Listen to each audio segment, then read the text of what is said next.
Hello and welcome to Spinta. Today we will talk about work and career words. You will hear a long, friendly chat between two people at a cafe. They talk about busy schedules, goals, and how they feel about their jobs. Listen for useful phrases you can use in real life. After the chat, I will explain the words in simple English and show how they were used. Let us begin and enjoy the conversation. Hey Anna, great to see you. How are things at the office? I heard you have a big project. Hi Michael, nice to see you too. Yes, things are busy. I feel like I have a heavy workload right now.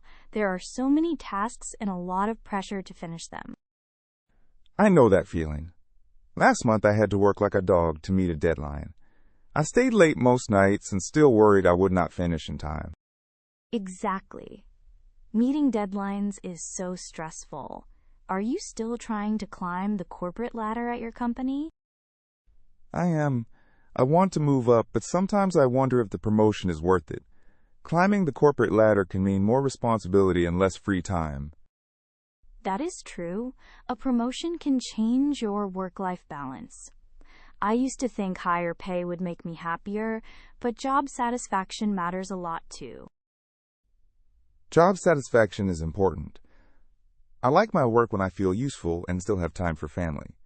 Some people prefer a 9-to-5 job for that reason. A steady schedule helps them plan life outside work. A 9-to-5 job sounds nice. But in my field, the hours are not always fixed. Right now I have to learn new software, and it is a steep learning curve. I am picking up things fast, but it is tiring. A steep learning curve can be hard at first, but it can also help your career prospects later. Once you master new skills, you open doors to better jobs. Yes, I hope so. I want good career prospects, but I also want time to relax. My friend was recently made redundant, and he is still looking for work. That made me think about how fragile jobs can be. I am sorry to hear that about your friend. To be made redundant is tough. It makes you think about savings and what kind of work you want next. It also makes some people try to climb the corporate ladder harder, while others choose safer paths. Right. My friend had little notice and then had to update his CV quickly. He started doing part-time work to pay bills. He said the worst part was losing routine and confidence, not just money. Routine matters a lot. People who work like a dog for a long time may still feel proud, but they can burn out if they do not have a good balance. How do you keep your balance with a heavy workload? I try to plan my week and say no to extra tasks when I can. I take short breaks, and I try to stop working at a reasonable hour. It is hard when a deadline is close, though. That is smart. When I have a big deadline, I break the work into small pieces. I also ask teammates for help. Asking for help is not weak. It helps you meet a deadline without burning out. Asking for help is good advice. Sometimes managers expect people to work like dogs, but we should talk about job satisfaction too. A team with good satisfaction does better work in the long run. Exactly. I had a boss once who believed everyone should have a 9-to-5 job and leave on time. It seemed odd, but people had better energy and were more creative during the day. That environment sounds healthy. Still, some industries make you put in long hours. In those places, climbing the corporate ladder might mean more late nights and a steeper learning curve as you take on new roles. True. You trade time for experience sometimes. But you can also look for jobs with better career prospects that do not destroy your work-life balance. It is a personal choice. Speaking of choices, have you thought about changing companies? You said earlier you want a promotion, but a move could also improve your career prospects and reduce a heavy workload. I have thought about it. A few companies are hiring, and some roles promise better growth. But I worry about a steep learning curve again. Starting a new job often means you need to work like a dog at first to learn everything. That is normal. If you plan for a learning period and ask questions, you will get up to speed. The short-term hard work can pay off later, with more job satisfaction and better career prospects. Good point. Also, thinking about being made redundant made me save more for emergencies.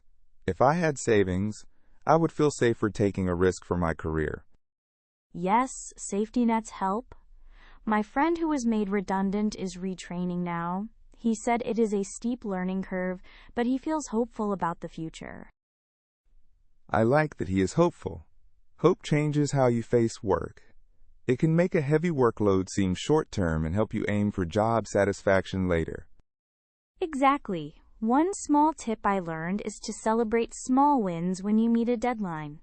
It makes the effort feel worth it and helps with balance.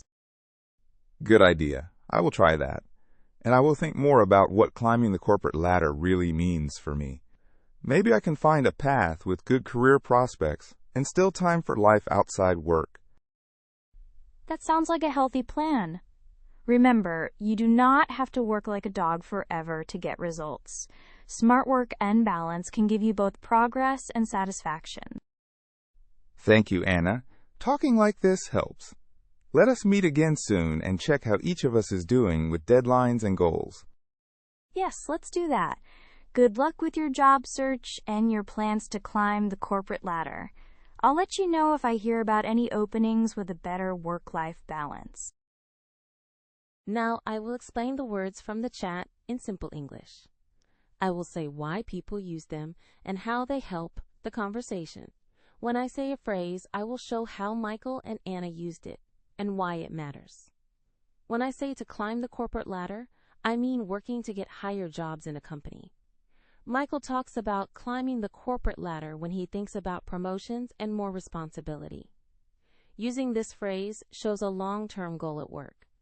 It helps listeners know someone wants to move up in their career. When I say a heavy workload, I mean having many tasks or too much work at one time. Annie uses a heavy workload to describe her busy week. Saying this tells us why she feels tired and stressed. It makes the situation clear and easy to understand. When I say job satisfaction, I mean how happy someone feels with their job. Anna and Michael talk about job satisfaction when they choose between more money or more free time. Saying job satisfaction explains that work is not only about pay. It shows feelings about work quality and meaning. When I say work-life balance, I mean keeping time for both work and personal life. Michael and Anna use work-life balance when they decide if a job is worth late nights or steady hours. Using this phrase shows a choice between busy work and time with family or hobbies. When I say a 9-to-5 job, I mean a job with regular day hours, usually starting at 9 and ending at 5. Michael says a 9-to-5 job can help people plan life outside work. Mentioning a 9-to-5 job helps compare steady schedules to jobs with irregular hours. When I say to meet a deadline, I mean finishing work by a fixed day or time. Michael uses to meet a deadline to explain why he worked late. Anna also mentions meeting deadlines as a source of stress. Using this phrase shows urgency and why people may work extra hours. When I say career prospects, I mean chances to get better jobs or grow in a career. Michael talks about career prospects when he thinks if learning new skills will help him later. Anna mentions career prospects when she wants better growth, but also balance. Saying career prospects helps listeners think about the future and job choices. When I say to be made redundant, I mean losing a job because the company does not need that position anymore. Anna tells us her friend was made redundant and had to look for new work. Using this phrase shows a job loss that is not the worker's fault. It explains why people may worry about job security. When I say a steep learning curve, I mean a new job or task that is hard at the start because you must learn a lot fast. Anna says a steep learning curve about new software she must learn. Michael also mentions it about starting a new role. Using this phrase explains that the work is challenging but can lead to skill growth. When I say to work like a dog, I mean working very hard, often for long hours. Michael and Anna use to work like a dog to show how much effort someone puts in to meet a deadline or learn new things. This phrase shows strong effort and sometimes a warning that working too hard can cause burnout. Each phrase helps tell a clear story about work. They explain feelings, choices, risks, and goals in a natural way. Try to use these expressions when you talk about real work situations. They make your speech sound natural and help other people understand your situation quickly. Thank you for listening. I hope you enjoyed the chat and learned new phrases for talking about work. Practice the words in your own sentences and try them with friends. Thanks for watching. Please subscribe to the Spinta channel for more English lessons.